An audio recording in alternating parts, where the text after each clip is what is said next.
Hey everybody, my name's Andy. I'm an educator at the Lower Columbia Estuary Partnership, and I'm excited for you to come with me today on a little field trip to the Salmon Creek Greenway Trail. I'm standing here on the west end of the Salmon Creek Greenway Trail, an amazing 3.1 mile trail for walking, biking, and exploring nature. It follows Salmon Creek as it heads towards Lake River and eventually the Columbia River and then the Pacific Ocean. The watershed that gives Salmon Creek its water includes land that is now part of the cities of Vancouver, Battleground, as well as communities like Philida, Salmon Creek, Mount Vista, Brush Prairie, and Hawkinson. Salmon Creek is named after the salmon that live in it. In the past, thousands of salmon were born here every year and journeyed to the ocean to eventually make their way back to this stream. Unfortunately, now their numbers are greatly diminished.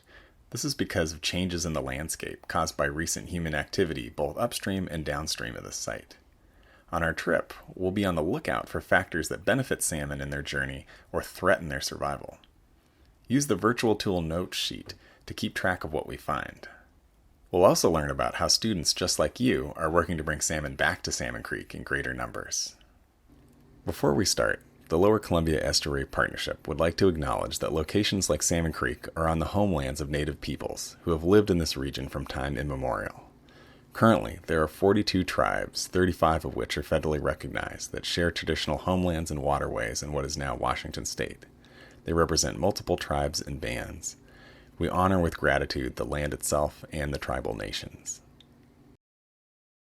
So bring your head, your heart, and your curiosity to your learning today, and let's mask up and go explore.